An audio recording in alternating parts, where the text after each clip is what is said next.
Okay. Hey guys, we are live. What's up, champions? Hey guys, this is Coach Clavon. I am honored and excited to join you guys tonight all over the world for another episode of Uncommon Mondays. Hey, this is the Uncommon Movement. I want to thank each and every one of you guys for subscribing to the YouTube channel. If you haven't done that, please do like, share, comment, subscribe to our YouTube channel, Uncommon Men Global. And if you're joining us via social media, um, Facebook group, etc., hey guys, like the broadcast, share the broadcast. And just be a part of the family because here, one thing I can promise you is that every single week we're going to have an uncommon experience for the empowerment of males from 16 and above. We're talking about success. We're talking about power and victory, winning on your terms, being in alignment with your purpose. And we're bringing uncommon gentlemen from all backgrounds all over the world who have won, who are winning, so they can share their tips and drop their nuggets, and you can learn and be inspired. And so this is episode 14. Man, how exciting is this, guys? Hey, we're not going to stop. Uncommon is a movement. It's a global brotherhood. It's a phenom, and I'm excited to be a part of it. And so, tonight, before we bring on our special guest, guys, it's always an honor and a distinction not only to get the show started, man, but to bring on my business partner, a great friend, man, Mr. Dan Putnam. Hey, guys, All right. Dan, how are you, man? I know you're just getting back into the country, back traveled as soon as you got home. Now you're back in Utah, probably exhausted, but you're here with me tonight. How you been, brother? Man, I'm fantastic. Things are going amazing. Was Yeah. in Costa Rica about 2 weeks ago, and last week was in Orlando, and a couple of days heading to Mexico City. So I got a lot of things going on the schedule here, but again, couldn't be more excited to be here tonight and really help spread the news of what we're doing here with this uncommon movement. And this whole goal of this podcast, Clavon, is just to leave those clues, to show successful person after successful person after successful person, and hear their stories. And we're already seeing, again, 14 episodes in, and there's so many commonalities. And we've discussed this before. If we decided to do a podcast and interview unsuccessful people, we'd see a lot of things in common with all the unsuccessful people also. But the goal with Uncommon is simple. We want to take every male 16 and up and give him the best chance of success in life. And again, that works through mentorship, that works through systems, that works through, again, hearing from others. And one of the things I know for sure, just through experience and seeing this over and over and over, there are certain principles that if you put into your daily life with consistency, with perseverance, with goals, mentors, things like that, there's no question that you'll be successful. It is something that you do on purpose. It's not done on accident. And again, we're just going to keep on leaving these clues, telling these success stories, and help as many people as we possibly can. So let's go ahead and get it started.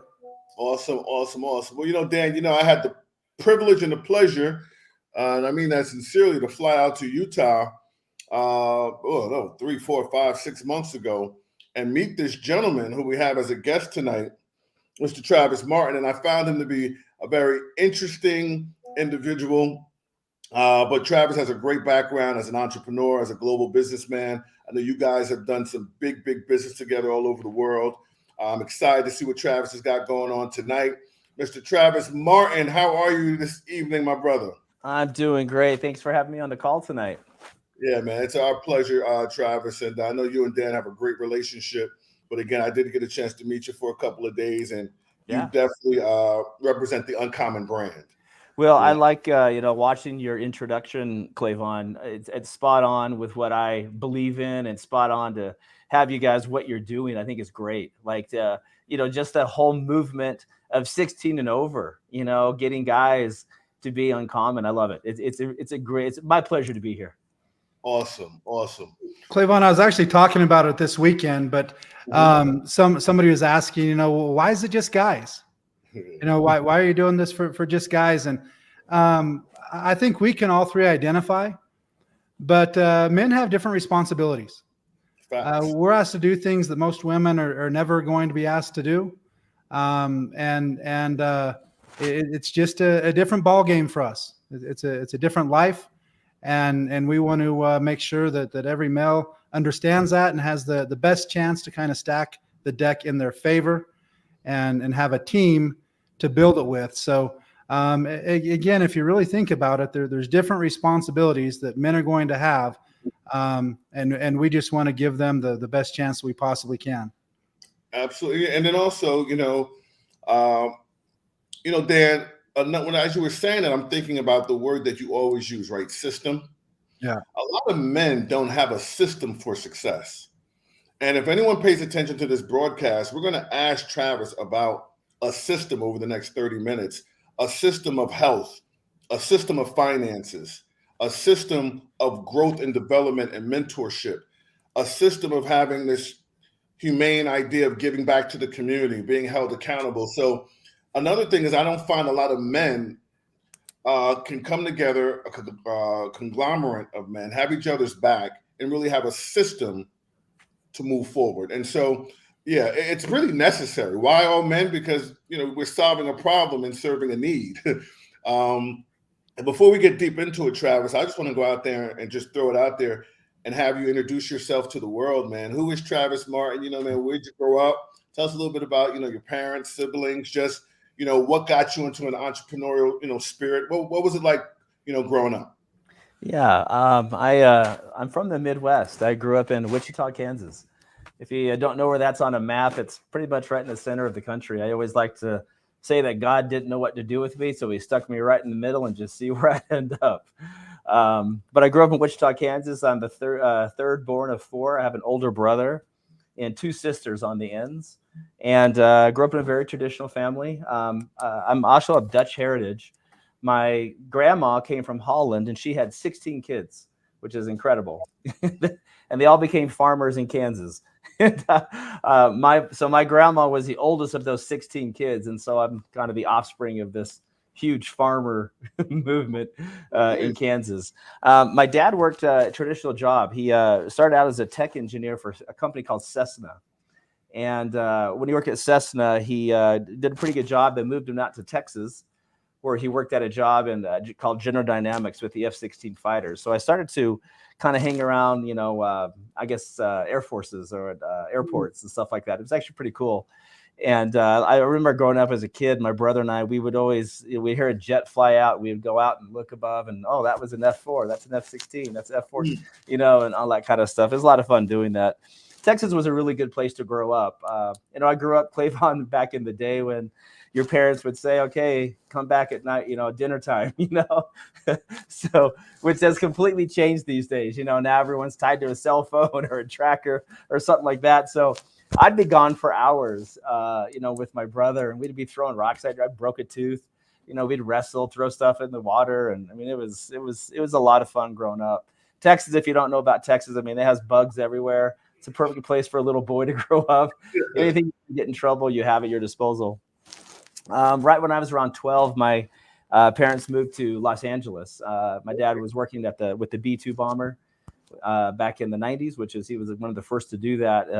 And so that was kind of cool. And that was actually in Northrop. So I grew up in North LA, my formative years, my junior high, my high school. And really got to experience a lot of different cultures by moving from Kansas to Texas to California. And I always think that kind of served me well, just being around the different areas. It's interesting when you make these moves and you're a child, you recognize you really got to fit in, and because sometimes it's really hard. And so you start learning some social skills that you just are forced to do rather than have to learn, something that you do. So that's kind of that. I grew up in California, and I'll tell you something unique about my childhood. I grew up in a very Orthodox religion, and there were a couple of things I had to do in high school. And I'll tell you how this plays into, I think, a lot of the success I had. I was also a swimmer, so I swam competitively my entire life. And swimmers, if you don't know, it takes a lot of discipline. A lot of times it's because you have to get up really early just to go hit the pool. Right. And it was brutal. I did this for years. I'm talking 8-10 years. I mean, ever since I was 8 years old, it was crazy. But I also was part of this religion that had this thing called seminary. And seminary is something I had to go to every morning. And my mom was the teacher, which made it even worse. So I had to be there. In fact, I wasn't just there. I was there early, had to know the questions, had to participate. And in addition to that, I had swim practice. So I had swim practice. I had to get up at 4:30, do swim at 5 to finish to go to seminary, which is right around 6:30, right before school that started at 7:30. So I talk about that because that really got me in this idea of habit forming.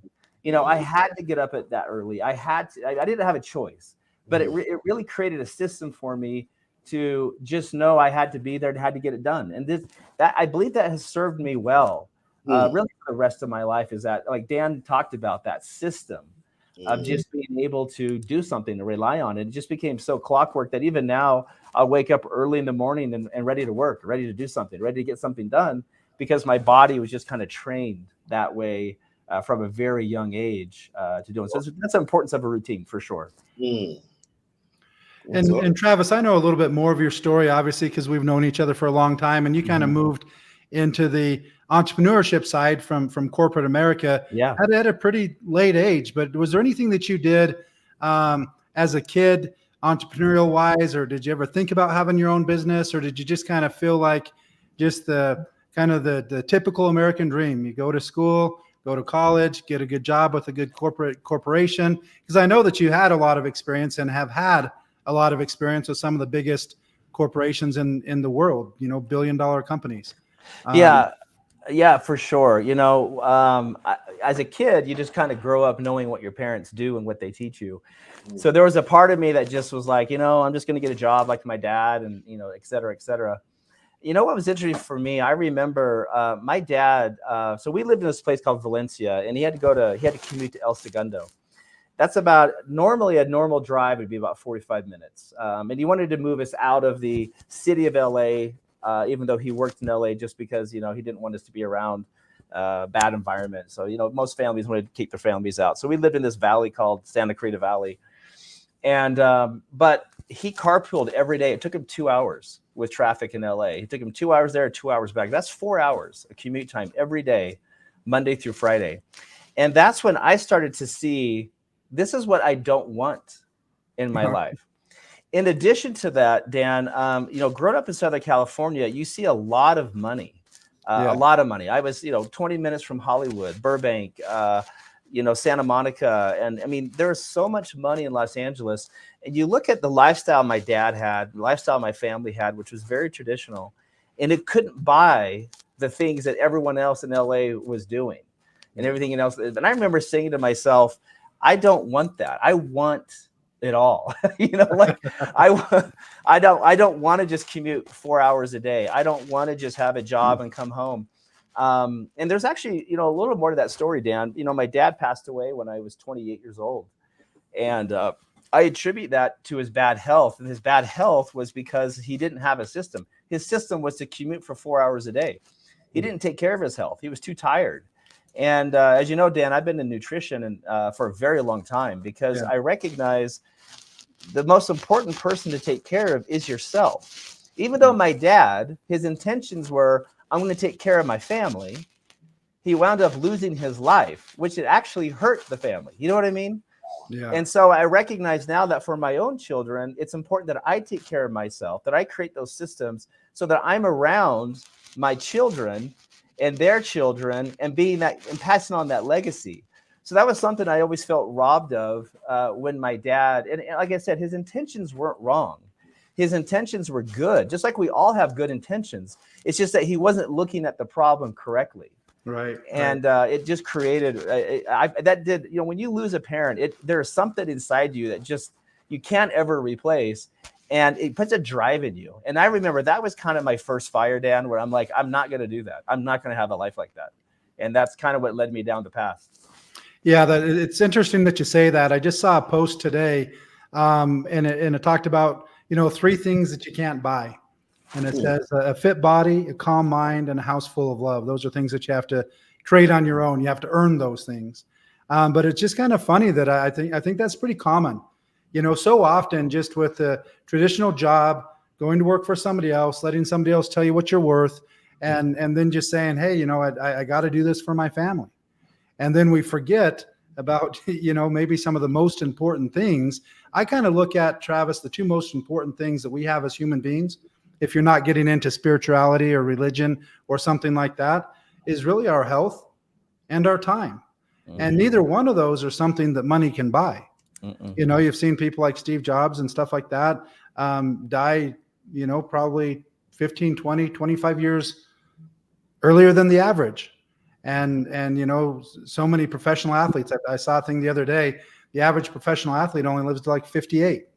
And these are people that you typically think are in great shape. But you know, a lot of people don't realize just every single day depleting your body of all these minerals, which are the building block of the body, and not having a good source to replace them, it, you know, ends up doing some damage, plus all of the other strain and stress that you have on the body. A lot of times it's the people that are less stressed that live you know, a longer life, not necessarily the people that look like they're in the best shape in the world. But, you know, it's just interesting that you said that, because I think that far too often we forget that we need to take care of ourselves first. Yeah. If we're ever going to have any excess time, excess money, excess, you know, skill set and things like that to give on and give back to others. So I thought it was interesting that you say that. And I saw, you know, a post just talking about that, you know, being in shape and nutrition and health and stuff like that is something that you got to earn. You can't just buy it. No, it's paramount to success too, I'd say. Yeah. Awesome. Well, again, a little bit about that from 12 until what age did you stay in California? Yeah, so I was in California till probably my early 20s. I actually I had a girlfriend whose parents owned 2 restaurants. And that was actually pretty formative for me too. It was interesting. You know, I had my family, my dad, who had this job he, you know, commuted to every day. I never rarely saw him. And then my girlfriend, whose dad owned these 2 restaurants that were very popular actually in our valley. And actually me being her boyfriend made me popular, just the fact that I was her boyfriend, you know what I mean? So it served a couple purposes. But what was really cool is I remember he was always home. Like he owned these restaurants and he was always home. He was always on the couch. We were going down to, you know, Long Beach, going to watching, you know, I think not Formula One, but the Grand Prix with Indy cars. And we'd travel to Palm Springs, all this. I just remember thinking like, wow, this is what entrepreneur builds for you. Like being around this guy really showed me what it was to have time freedom. You know, he had a restaurant, he put in the time, but he had a chef that he paid. He had servers that, you know, would serve the table. He had managers. All he did was just really manage the books. But watching his lifestyle and the things he was able to do, that's when I recognized, well, that's the lifestyle I want. He was always around his kids. He was always around his family, and he was always having a good time. Like you said, Dan, this guy was rarely stressed. You know, we'd go to the All-Star games. We'd go to, I mean, we collected baseball cards. We go to the card shows, which were huge at the time back down in Los Angeles. Yeah. And it was really, really cool to see that. So that was a really good experience for me to see the difference of, say, my family, my dad, and then my girlfriend's dad and his lifestyle. And I knew exactly what I wanted after that. Hey, Travis, it almost sounds like you lived the book Rich Dad Poor Dad. Yeah. Know, yeah. By Robert Kiyosaki. Like you got to see these 2 different worlds. Oh, completely different worlds. And it was one was so enticing, and the other one was just, I don't know, tiring. It was, you know, I don't know how to say that. But I think that kind of set the groundwork for knowing and knowing what I wanted to have, the lifestyle I wanted to have, the kind of relationship I wanted to have with my children, with my spouse and my family and my friends, and the things I wanted to do. Is just living and seeing that difference really was impactful for me. And so you kind of went from there. And how old was you when you kind of got your first corporate job? Yeah, so I was in my early 20s. I actually was going to a university. So my girlfriend and I, we broke up. That happens. And let me to tell you, all you guys listening to this, if you haven't been through a breakup, they're the worst in the world. And I will tell you right now, holding on to mentorship, joining these kind of calls will help you get through anything. You always get through it. That's all I got to say. But I moved away, went to university, and I was actually working as a server. I was poor as could be. Really, I was, yeah, I mean, it was probably the poorest in my life I've ever been financially. I was waiting on tables, trying to go to school. I figured I needed to do something, get an education. And I was waiting on one table, and these two guys said, "Hey, you got a pretty good personality. There's this new startup that just happened, and we're looking for people to just man the phones." And I was like, "Well, sure. I'm open up to anything." I go in for an interview. They basically asked me if I could play basketball because they had a basketball team. I lied and said I could play basketball. They found out later I couldn't. But it was this company called Tahisha Noni. At the time, they were called Marinda. And this company went from 0 to 500 million in less than 3 years. It was an incredible ride. Just to do some math for you, that's over $40 million a month. And I got to see that whole ride from the beginning. And I got to know the owners of that company. In fact, one of my pivotal moments I'll share with you guys. So watching this company grow, of course, I wanted to be a part of what was going on. I heard there's rumors that they were opening up the Japan market. Now, I've never been to Japan. I don't speak Japanese.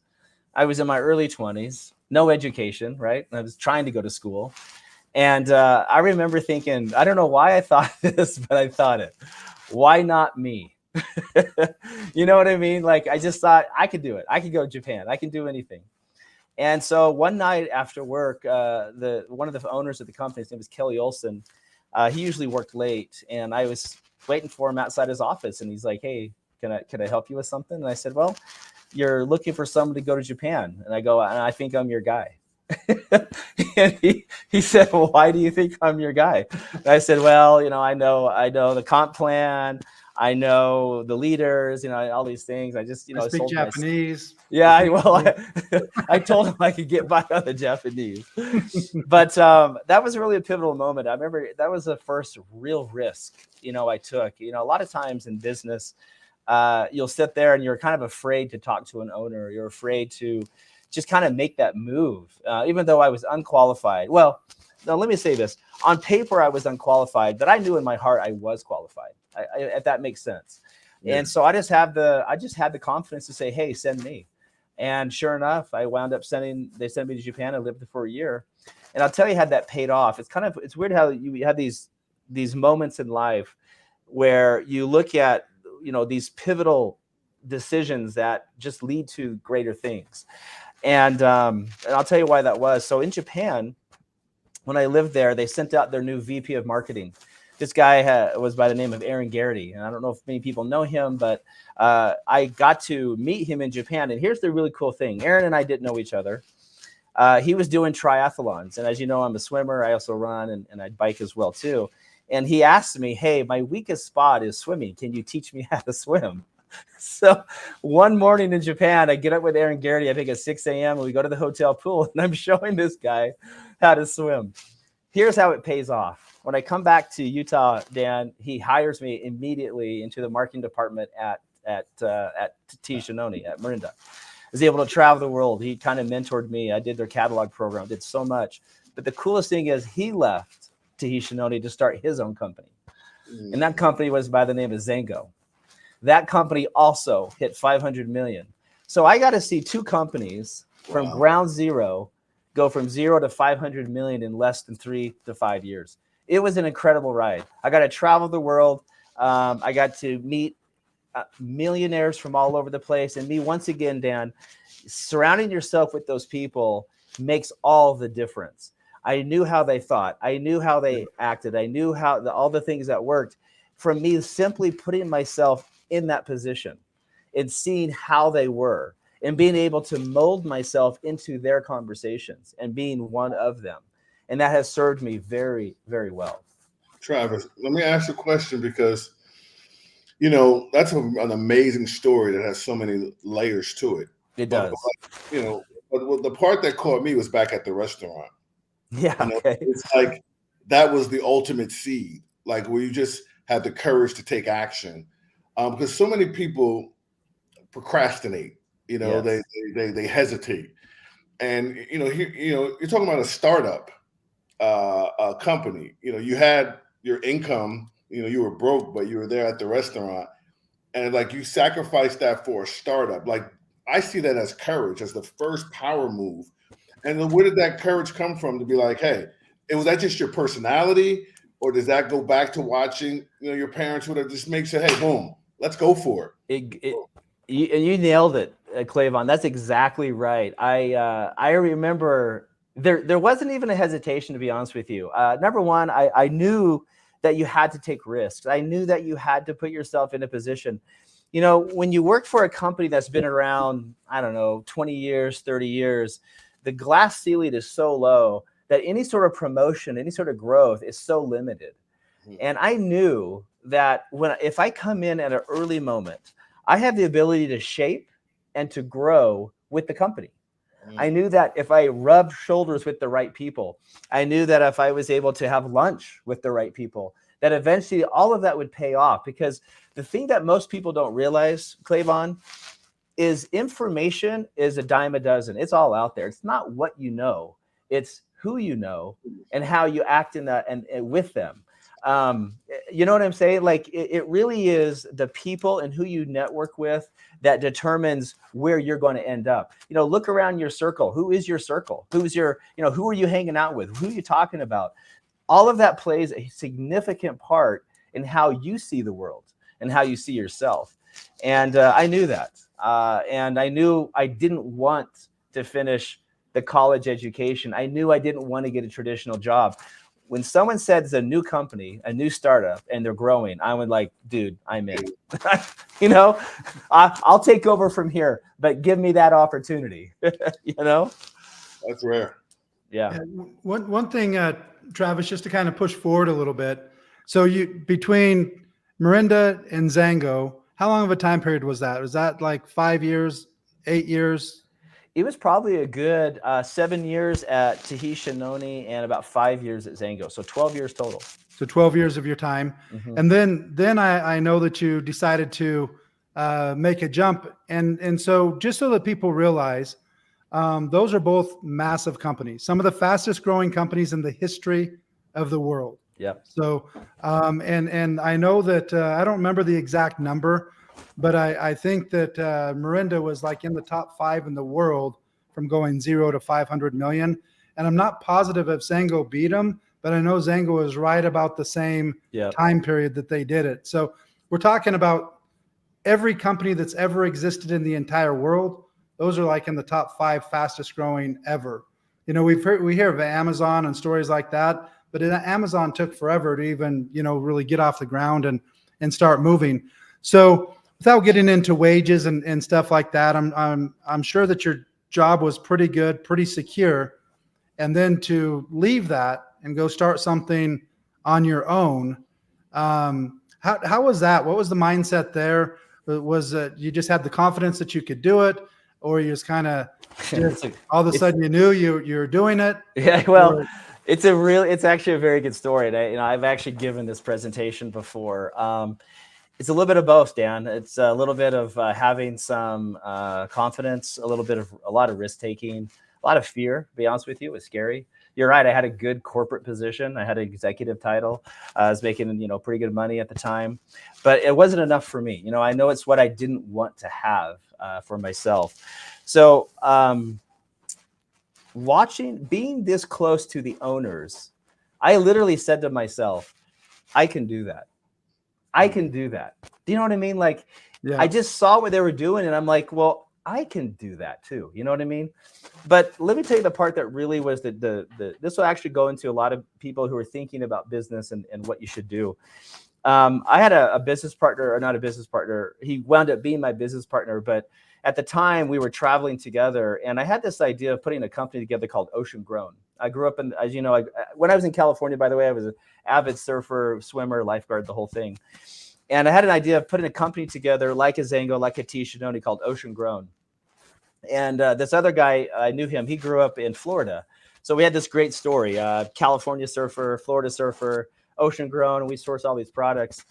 And it's really interesting how it happened. I remember on a flight, he said to me, Travis, if you're serious, you'll write it down. If you're serious about this idea, you'll write it down. He says, once you write it down, the universe takes over. So I'm going to tell you how this changed my life, literally changed my life. I wrote down the business plan. I gave the business plan to, his name was Kerry. I think you know Kerry Brown, Dan. Yeah. I gave it to Kerry. 2 weeks after that, writing it down, I found myself in the living room of an investor, pitching him on this idea of a company called Ocean Grown. But here's how it gets really crazy. This guy was friends with the owner of Joe Morton, who was one of the owners of Zango. This guy calls the owner of Zango, tells them that I was in his living room pitching him on another company. So I lose my job like that. Oh, wow. I'm out of a job. Nothing. No money. Just a 2-week-old business plan. And here's what's even crazier. I wound up buying this son of a bitch's book. There was this professor. I still have the book. It changed my mind. It changed my life because this. So I'm in this dude's house. He's a professor wanting to invest. And I wind up buying his book for $50. He turns me in. I lose my job. And the guy never invests in the company. That was the worst case scenario you could ever think of, right? So, but here's a good part of the story. So obviously, man, I'm telling you, when you lose a job like that, a comfy job, you get thrown into it. Man, it was scary. It was scary. But here's the cool thing. Here's a good story. And at that time you were married, had kids? I had married, had kids, exactly. Young kids. And so I'm looking, how am I going to support them? How am I going to do this? And I remember, what am I going to do? And Kerry, my partner, says, dude, you don't give up. You just keep going. 6 weeks later, 6 weeks. So 6 weeks ago, I was in the dude's house buying his damn book, getting fired. 6 weeks later, we raised $1.3 million from 20 different investors, and we fund our company called Ocean Grown. That right there was, if you go back to the whole challenge, write it down, speak it to the universe, right? To the point of standing tall in a living room, pitching your idea. The guy basically got behind your back, cuts your feet from underneath you, you lose your income, you don't have any money or investors, and you keep going. That was rough, but it paid off. 1.3 million in 6 weeks, 20 different people. Wow. And so how long did that go? Did you guys have a lawsuit with Zango or a lawsuit with somebody? Yeah. Oh yeah. When you do business, expect to be sued. That's just the way it goes. Zango did sue us. We couldn't sell nutrition products. I had a non-compete. So we had to come out with skincare. It's kind of a crazy story, how that kind of went. We went for a couple of years, Dan. It didn't turn out the way it went. A lot of it because of the lawsuits they tried to bog us down on. Right. Well, especially going from one strategy with nutrition coming from the ocean and then switching to skincare is a little bit difficult. Yeah. And that, Travis, did you guys sold that the rights of Ocean Grown? Yeah, we did. Sunshine or something. Yeah, I don't remember the exact amount, but yeah, we wound up selling the name and the rights to Ocean Grown. And what we did is, Dan, we used a product called astaxanthin. I know you're familiar with astaxanthin. That was kind of our primary ingredient, and we wound up selling that. Actually, funny story. We wound up coming across the guy that I introduced to Dan. you remember Scott? Yeah. And anyway, so yeah, that kind of led to that one as well too.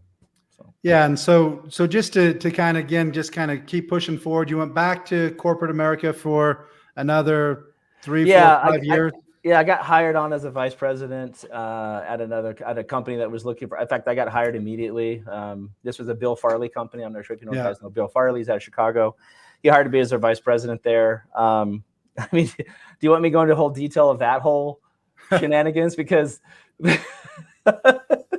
it gets crazy. You want me to? How far do you want me to go, Dan? Yeah, I mean, how does time look on this thing? I mean, do we have? We're good.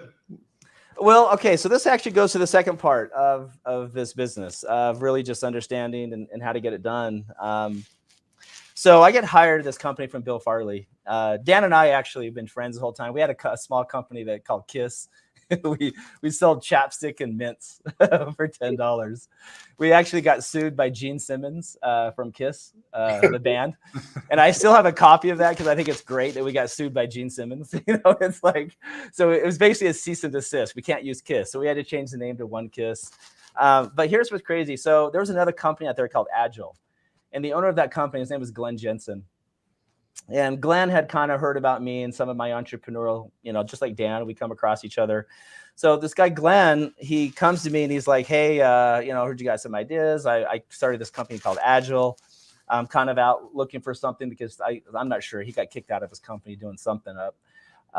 But we start tossing around this idea. I told him about Ocean Grown. We changed the name called Ocean Avenue.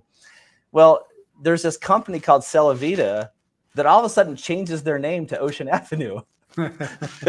So I knew immediately where that came from. And it was right after we had a meeting with Glenn for about 3 hours. Yeah. Dan, and Glenn sat in a coffee shop talking to Glenn Jensen about this idea called Ocean Avenue. This guy steals the idea, gives it to his buddy who's a lawyer at Celavita, and they changed their whole name to Ocean Avenue. And so do you want me So let me tell you a little story about that. So I do two things. Number one, I'm like, look, I'm not going to let this guy get away with it. So I actually go to Agile and I'm like, look, man, if you need me to testify against Glenn Jensen with a non-compete, I certainly have all the information. I remember people telling me, dude, don't do it. It's corporate suicide. And I'm like, dude, I'm not going to let this effer get away with stealing an idea that we were working on. Like, it's not going to happen on my watch. So I wound up going to court and got depositioned. That was a really funny story too, because during my text, just so y'all know, when you go to court, everything on your phone gets recorded. But I had messaged Glenn, you're not getting away with this, you piece of shit. And so I'm in court on the stand and they're having me read all this stuff. And he's like, can you read paragraph 5, section 2, blah, blah, blah. And I'm like, you're not getting away with this, you piece of shit. In front of the judge, in front of all these people. And the best part about that story is when I got off the stand, there's this lady who was on our side also suing Glenn. And she's like, Travis, I just want to thank you for telling everybody what we all think of Glenn Jensen. So kind of a cool story there. But this whole thing, it's funny. Before I go into the rest of the story, Dan, because this pays off to where I really made my millions. Often in time, guys, when you're an entrepreneur, it doesn't always work out the way you expect. It has these twists and these turns, these ups and these downs, these lawsuits and all sorts of stuff. And the key is you just never give up. The key is you just keep going. Yeah. And it's funny. I come across people who, they think it's different, that they're different, and it's not. When you're in that moment, that is the moment.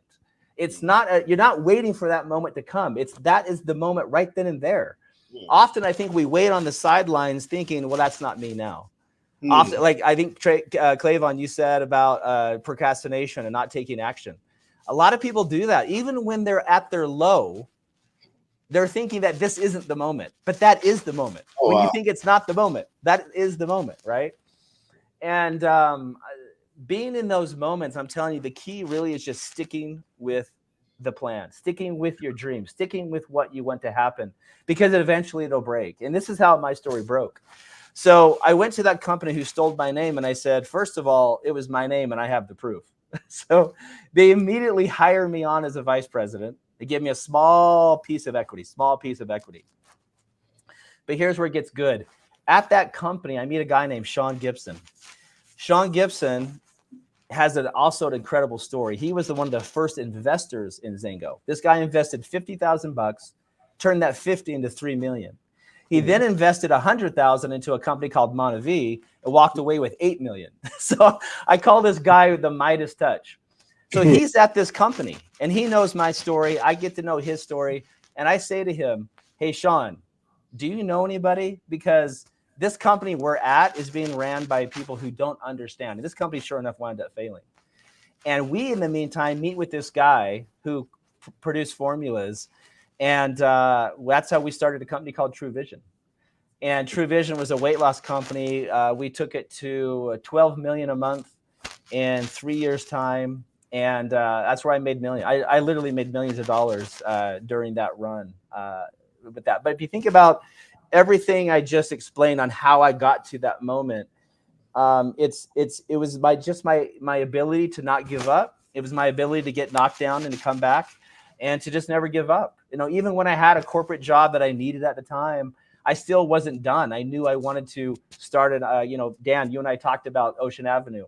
Yeah. We talked about all these things. I never gave up with that dream, even though I had to make a small sacrifice to take a corporate job just to pay the bills. But I didn't let that kill me. I didn't let that take over. I could have easily been like, oh my gosh, I'm a vice president again. I'm going to take this company.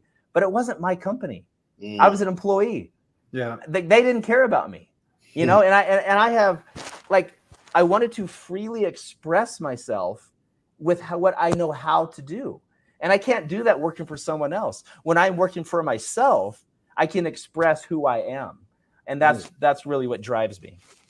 Travis, going all the way back to Mirinda, starting off in customer service on the phones, moving all the way up to executive, what advice would you give somebody that is signed on, got a job in customer service, near the bottom of the totem pole?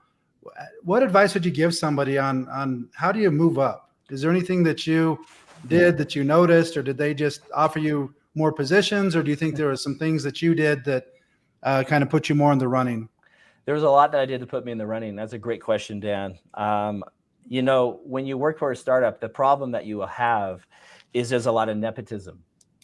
And I say that because at Mirinda, for example, a lot of the owners had their kids working in that company, and cousins and friends of friends. I didn't know anybody. I was completely alone. I didn't have any family connection at all, and yet I still rose the ranks. And one of the very few, I would say. And how that was just work ethic. It came down to every day. I remember when I was on the phone, I became one of the best phone agents for one simple reason: to keep myself motivated. I had a piece of paper on the wall, and I would mark every call I got. And I knew what I had the previous day. And my goal was to get more calls than I had the previous day. And that's what kept me going. And then I got noticed. It's funny, like the manager came down, dude, you're doing a good job. And I remember they gave me a Snickers bar. I felt so demeaned by that. I'm like, really? Like, I did a great job. I take 100 calls and X amount of hours, and you give me a Snickers bar.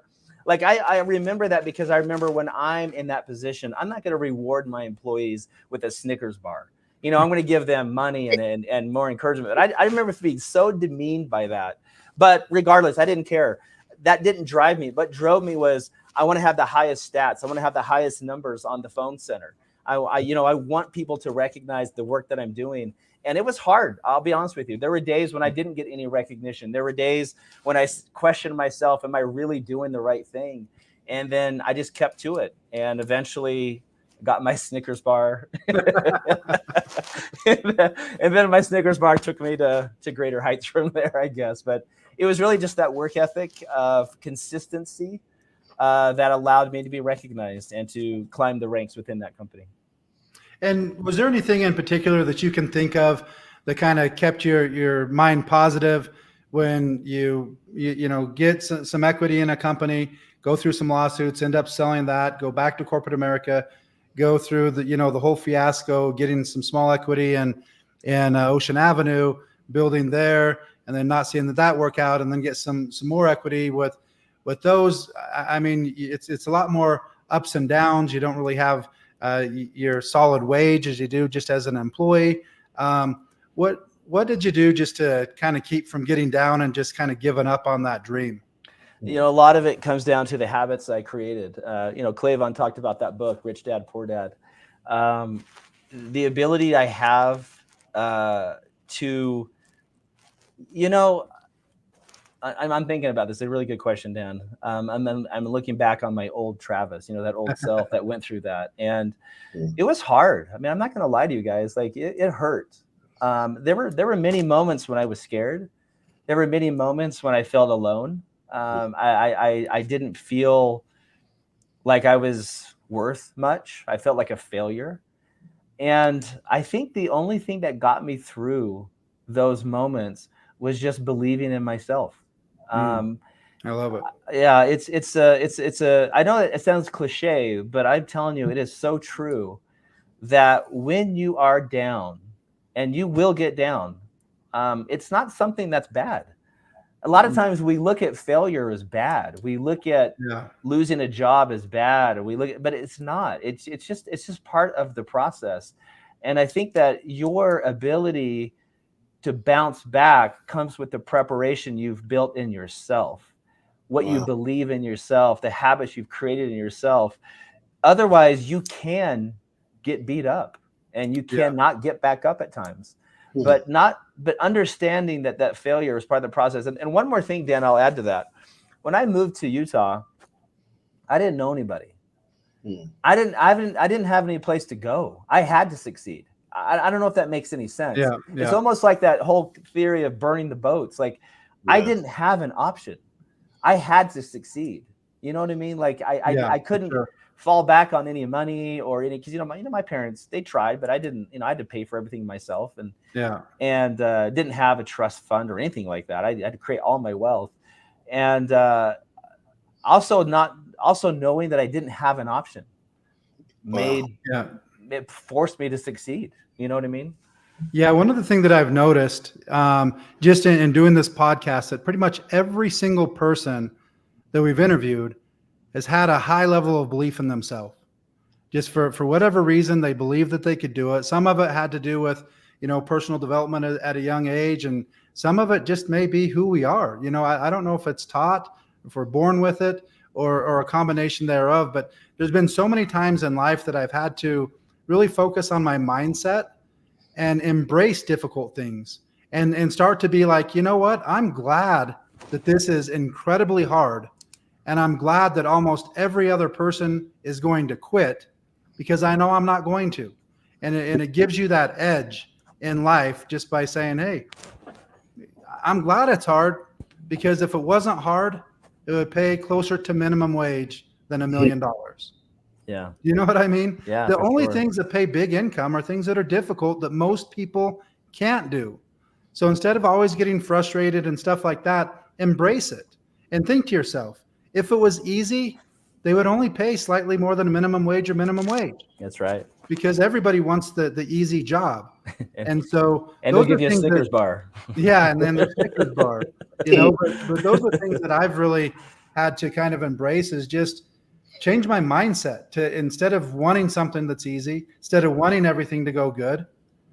I don't love things to not go good. I don't love things to not go smooth, but when it's going bad, I just think to myself, this is another opportunity that would give a lot of people the opportunity to give up and quit.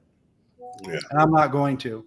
And I think if people really start to focus on that, embrace the things that are difficult, and work on that mindset, believe in yourself, everybody can do it. I don't think that there's a skill set that can't be developed for somebody to have success, especially in the types of opportunities that people can get started in these days that don't ask for resumes or ask about your background or skill set or experience. You call the shots. You have all the decisions. So kind of in closing out here, there's 5 key points that we really focus on with this uncommon movement, and things that we think that people should have an exact plan for. Meaning success doesn't just happen by accident. And so there's 5 key areas that we think you should have an exact plan of action for. The first one is health and fitness. So that goes along with nutrition and then also fitness.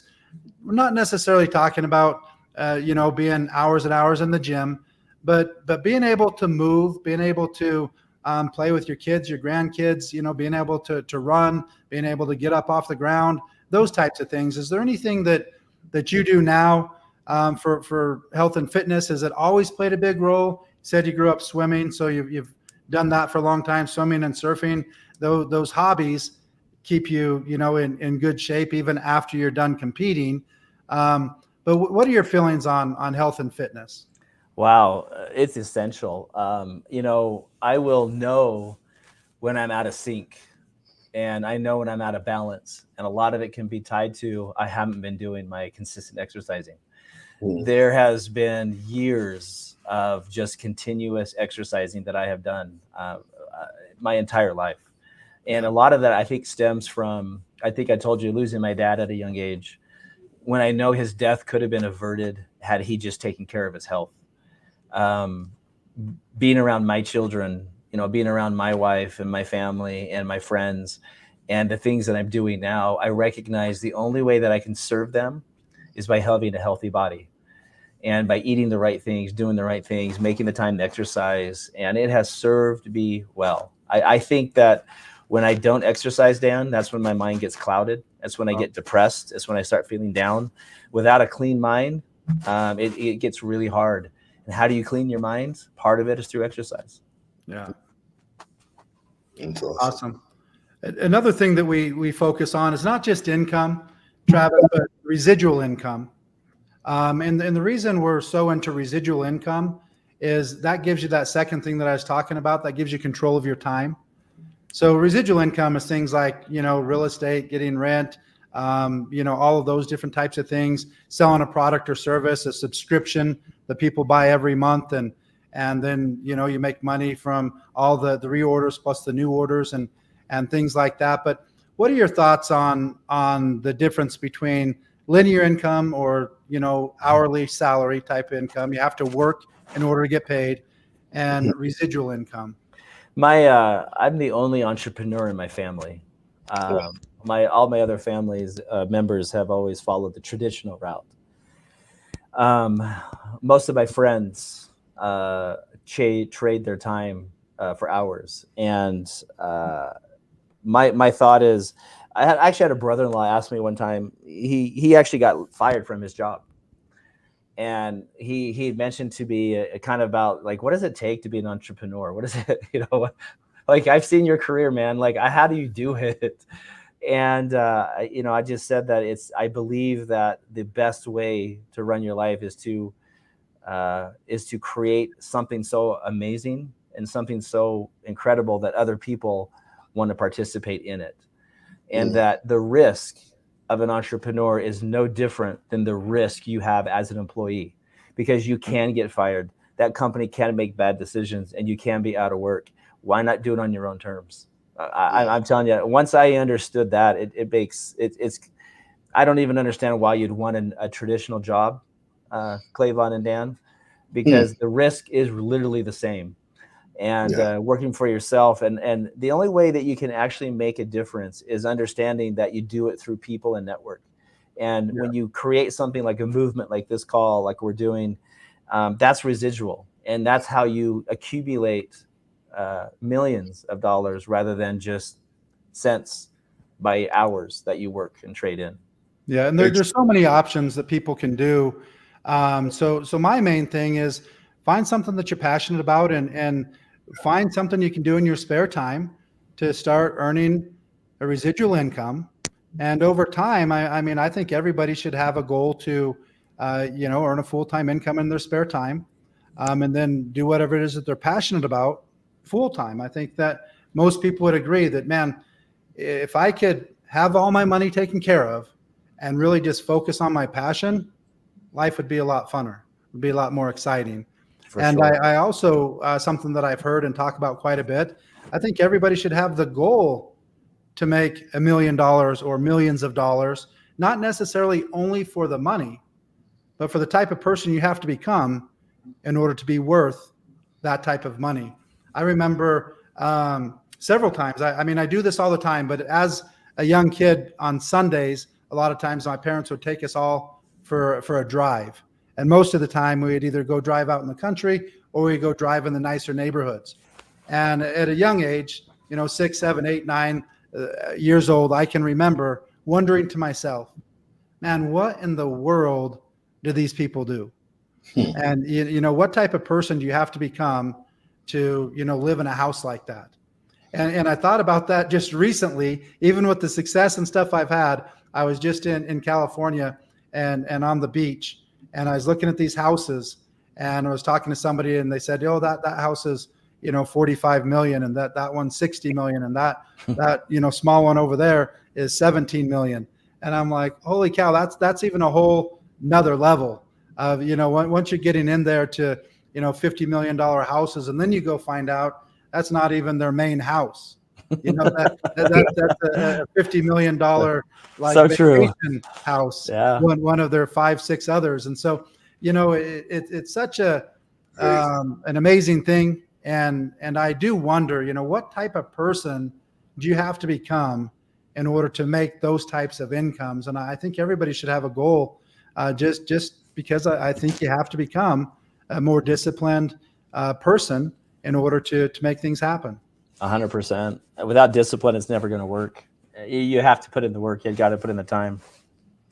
Travis, I want to just jump in there and on the note of what Dan just shared, what you have to become. As I'm listening to your story, the first half seemed like Rich Dad Poor Dad, right? Yeah. And then the second half seemed like it reminded me of How to Win Friends and Influence People. Yeah. Oh, I read that book when I was 14, changed my life. Great book. Dale Carnegie, best book ever written.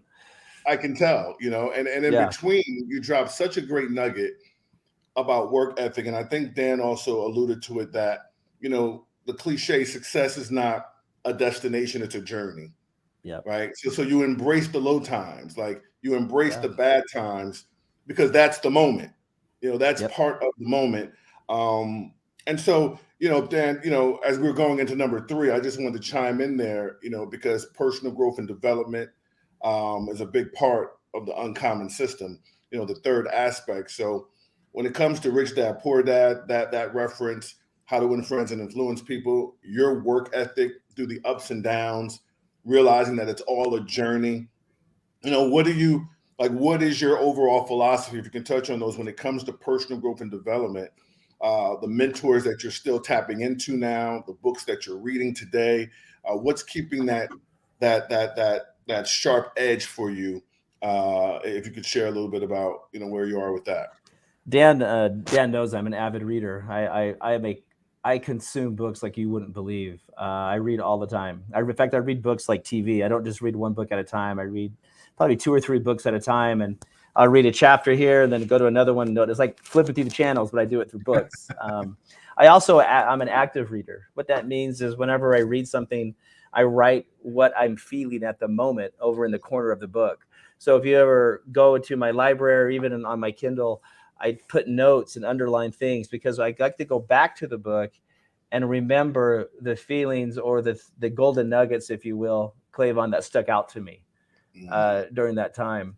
I'll tell you, though, a book that really changed my mind. Number one, you mentioned it, How to Win Friends and Influence People. You saw that in my life. I read that book when I was 14 years old, and it changed my life. I understood this concept. Everyone likes to talk about themselves.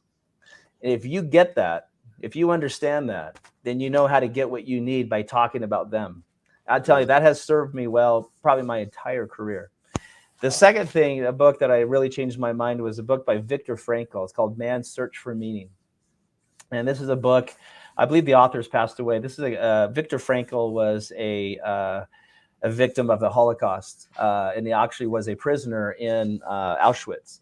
And he wrote these memoirs. And what stood out to me the most about this was he said, while I was imprisoned, unjustly, mind you, he says the German guards, they could take my clothing, they could take away my family, they could take away all these things, but they could never touch my mind unless I allowed them to. And when I read that book and when I understood what he was saying, it really changed my mind to realize the power that the mind has. In fact, Viktor Frankl said he knew when someone was going to die because they gave up. He knew it. Like in Auschwitz, he knew when people were going to not make it because he saw them give up. The only thing that kept him going, that his imprisoners could never touch, was his mind. He did not allow them to do that. Changed my life forever. Super powerful. Yeah. That's amazing, Travis. And I appreciate you saying that, because it is probably our greatest asset. And one of my favorite sayings that I heard and I do think about it quite a bit. It's super difficult in practice, but I heard the saying. They said if you knew how powerful your mind was, you'd never have a negative thought. That's right. And the other thing is, until something has already happened, it's a lie. You don't know what's going to happen. And most of our fears and most You of taught our me that, worries, Dan. You and taught most me of that, our- by the way. And I love that philosophy. Keep going, because you taught me that. most of our worries, most of our anxiety, and most of the things that we let drag us down haven't even happened yet. It's just things that could happen, that might happen. And so one of the things that I always try and do, and it's difficult. This is something in process that never gets easy, but it is just always think of the best is going to happen. And then if it doesn't happen, then I can deal with it. But why deal with something negative before it's even happened? Because you don't know if you're going to need to. You have to be prepared to, but it's something that I've always thought was interesting, is most of our fears and most of our anxiety is all about things that have never even happened, not about things that have happened to us. Yeah. Most of the time, once they happen to us, we can deal with it. It's all that fear of the unknown and our minds going crazy that gets super hard to deal with. And so those first two goals, the health and fitness, and then the residual income, the next two things is really how we achieve those. And are there any books or any people that you follow, podcasts or anything like that, before we move on to the next one, other than what you've already mentioned, that you would if somebody says, Travis, what's the 4 books you would recommend? If you've already said How to Win Friends and Influence People, and then the other one, what was the title of that one again? One more time. It's a Viktor Frankl, Man's Search for Meaning. Man's Search for Meaning. So if that's 2, what would be 2 more that you would recommend? One of my other favorite books is Atomic Habits. I really love Atomic Habits because oftentimes it's so easy, being an entrepreneur, it's so easy to have an idea. It's so easy to get excited about the momentum and the excitement that can carry you so far. The discipline is what carries you beyond. Yeah. Atomic Habits teaches you a very important principle, which is these little small victories every day add up to a large victory at the end of the day. That is such an essential thing to realize as an entrepreneur. It's the small victories every day that lead to the greater victory that you're going for.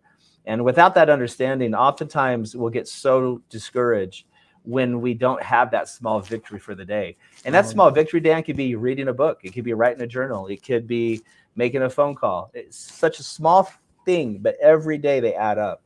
I'd say Atomic Habits is probably book number 3 that I would highly recommend for an entrepreneur out there. Oh, and fantastic.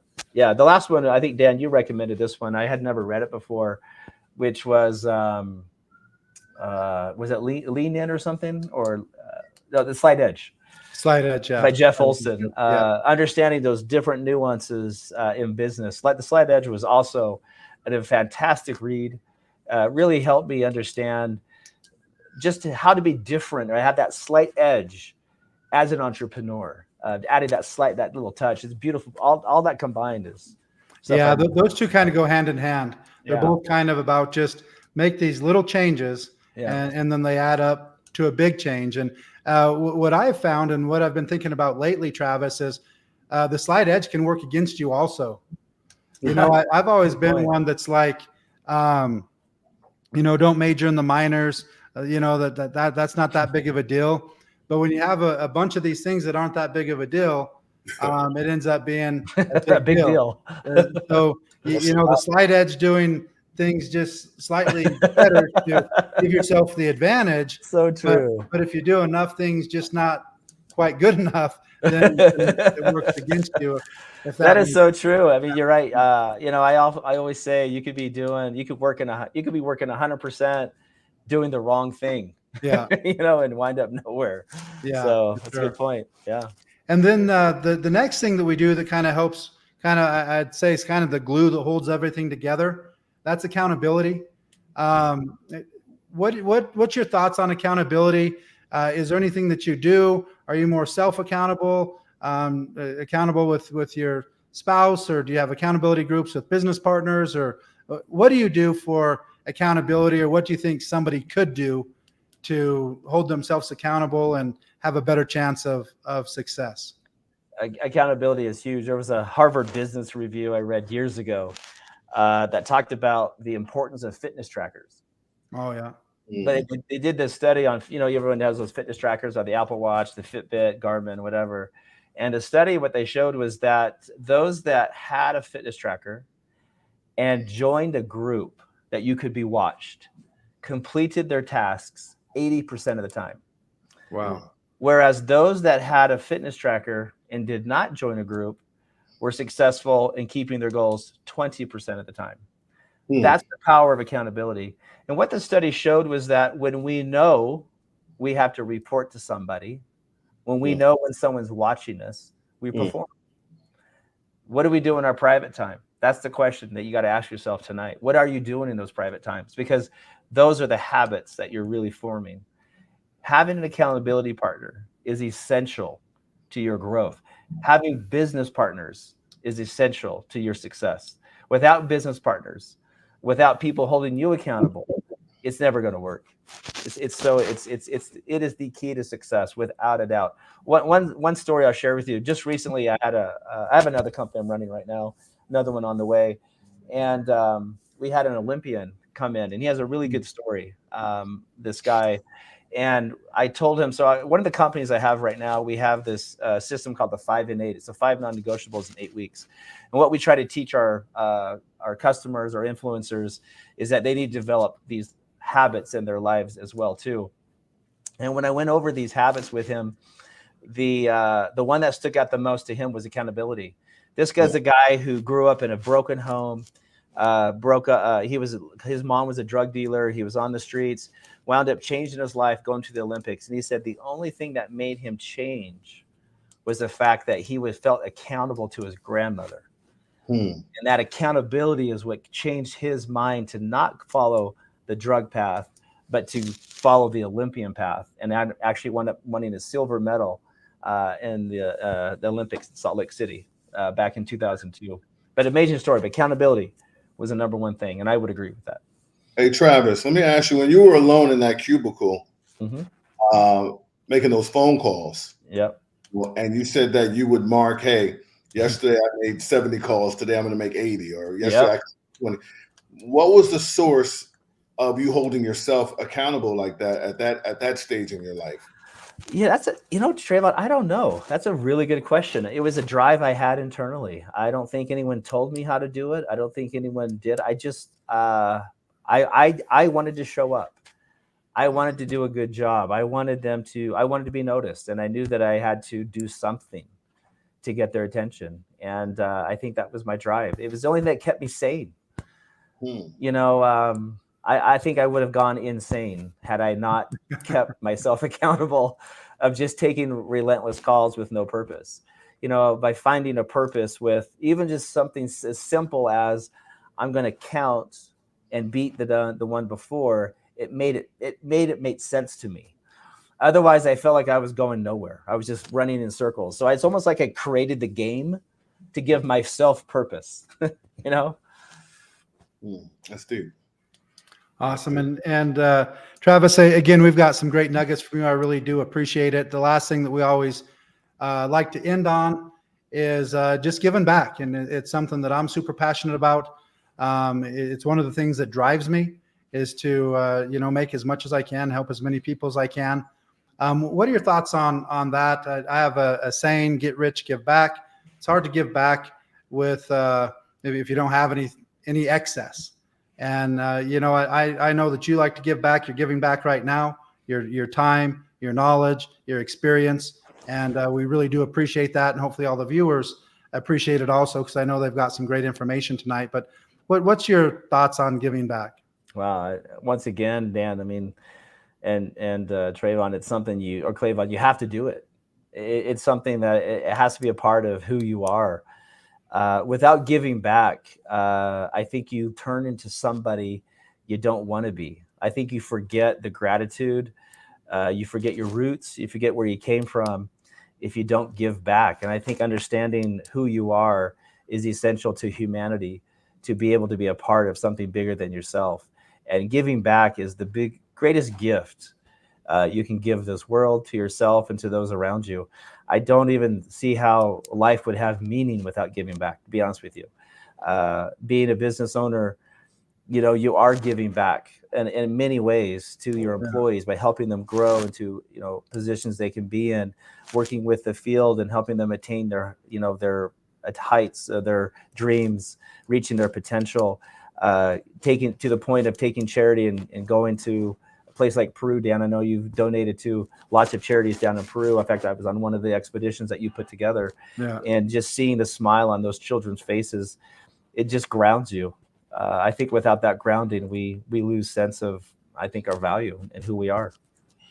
Yeah, no, I couldn't agree more. And one of the things that I've noticed is it gets to a point that you just actually get more giving back and helping others than getting stuff yourself. Most of the people that I've talked to, there was more joy in giving than in actually getting gifts and things on your own. So it is in some cases a little selfish to give back. You get satisfaction yourself out of it and things like that. So I think that's one of the great things. They also say, a lot of times if you're struggling with depression and things like that, go volunteer for something, give back, go work in a soup kitchen or something. And a lot of times you start to see, man, that was a lot of fun. I remember doing a lot of things for charity growing up, and I always would be like, man, this is the last thing that I want to do. I don't want to go. I just want to go play with my friends, do this, do that. But pretty much 100% of the time, after we went out there and helped whatever the service project was, a lot of times it was just helping people move, move in, things like that. Helping somebody, the older people with their yards, cutting the grass. I didn't like mowing people's lawns. I don't even like mowing my own lawn, but it was shoveling something snow, that you just go do it with your friends. And we always had fun doing it, and we always felt good about it when we was done. And so it's just something I've always been passionate about. So it's something that we talk a lot about with the Uncommon Movement. These are the 5 keys: health and fitness, income, specifically residual income is what we focus on. And then we get that through personal development, through mentors, through systems, accountability. And then once we get people take care of themselves first, then we focus on giving back. So again, I would let me add one thing to that, Dan, and let you close out on giving. There's some advice I'd give to some kids out there, some guys out there who are struggling, because I will tell you, mental health is a real thing. Depression is a real thing.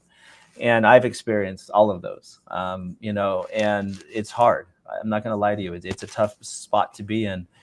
The one thing that gets you through it, the one thing that got me through it, was keeping a gratitude journal. And a gratitude journal is simple as writing down 3 things. If you want to change your life, keep a gratitude journal. I promise you, it'll change everything about you. How that ties into charity, it's the same concept. You are giving, you are being grateful, you're stepping out of yourself, and you are appreciating the things and the people around you. And that is essential to your mental health. It is essential to your physical health and your mental health. If you ever find yourself in that dark space, give in the form of gratitude, give in the form of like a charity, but it will serve you well. I can promise you that. Yeah, that's interesting, Travis. I appreciate you bringing that up. One of the things that I do in the morning when I've kind of added this meditation piece, and I never used to do any of this, but one that I listen to quite a bit is one of the New Calm tracks done by Tony Robbins, and it's about gratitude. And he talks about how you can't, be grateful and angry, or grateful and depressed, or grateful and these at the same time. It just doesn't happen. So I love that concept. I haven't done, it even talks about the gratitude journal and stuff like that a little bit. It's something that I haven't done consistently. I've done it for, little times, a week here, a couple weeks there. And for some reason, I just haven't, got into that habit, but I've heard from so many people how helpful that is. So that's a challenge I'm going to try and pick up again.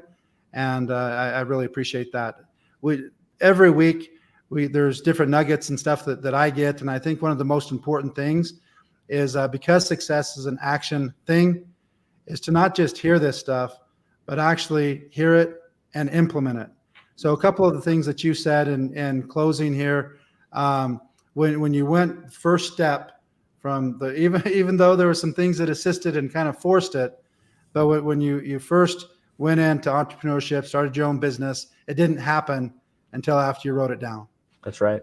And I think that's, super interesting.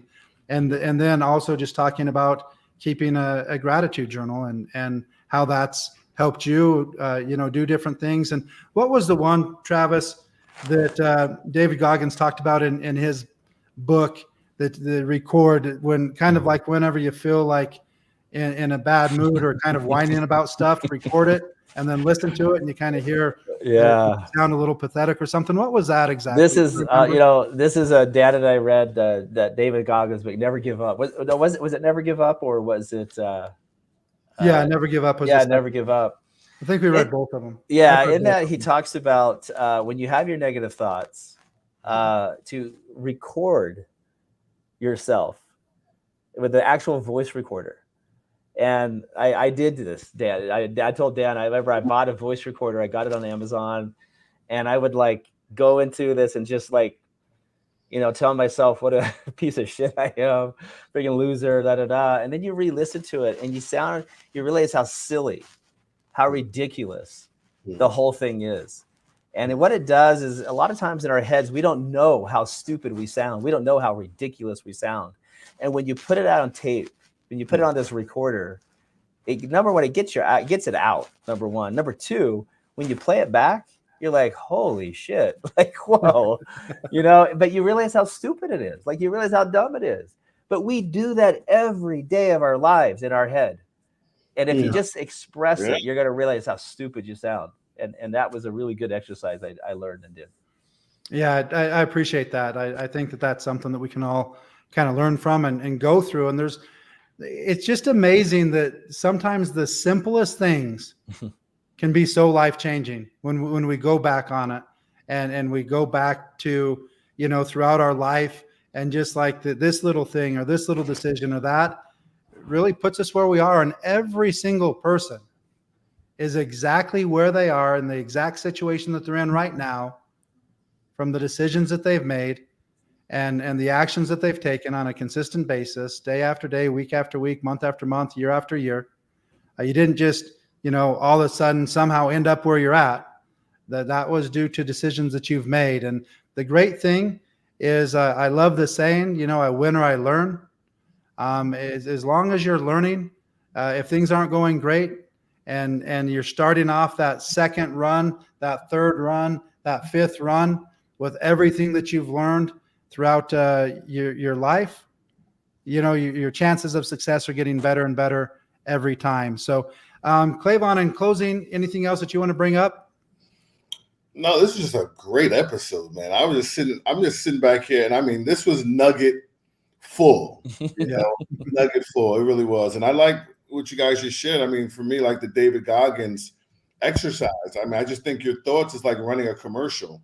And if you don't police your thoughts, if you don't guard your mind, you're going to be in trouble. You know what I mean? And so I think that exercise helps you remember that, you got to have positive thoughts. And, Dan always says something, Travis, and I'll say this, that what I loved about this episode as I'm listening and taking notes, Dan always says, like, average people always say one day, one day I'm going to get this thing going. One day I'm going to do this. One day I'm going to do that. Uncommon men say, hey, listen, day one. Today is day one. And then listening to you, this whole journey of success that you've had, that's what's resonating in my mind. If you don't have the courage to say today is day one after this episode, you need to check your heartbeat. This is full of inspiration, man. It was full of inspiration. And you definitely have had an uncommon journey, and you're an uncommon man. So it's been a pleasure that I have you on the broadcast. It's been my pleasure. I really appreciate the both of you. Clayvon, I hope you guys have me back one day. It's I love what you're doing. I'm willing to do whatever I can to help this movement along. But I think what the two of you are doing is courageous. I know Dan has been talking about this, and it's nice to see it come to fruition. And Clayvon, I know that you are an amazing person for this program to move forward. I know about your background and what you're doing, and man, I'm here to support you guys because I think what you're doing is fantastic. And I applaud the both of you for being tenacious, for starting day one, for making this movement. And out there, you're going to impress a whole slew of individuals like myself to get them on that path. So I think you guys are doing a great job. So thank you for having me. Awesome. Anything else, Travis, to close out? Any last nuggets to give people, or are we good? No, we're good. I mean, of course, I could sit all day long and talk all night long, but I know people got time and things to do. And today's their day one. They're going to get started on their business. So stop listening to me and get to work. All right. Thanks so much. You bet. It was awesome. It was awesome. Hey guys, again, I'll tell you this: if you watch this on our YouTube channel, please subscribe, be a part of the family, like the broadcast, leave comments. Same thing on social media, guys. Share the broadcast. Information is power. Let's share it. Let's continue to grow together as a family. We came, we saw, we conquered. You know, Dan, any last words before we? Nope, I'm good. Let's go. All right, guys. Well, hey, listen, this broadcast was amazing. It is officially over. We will see you guys next week.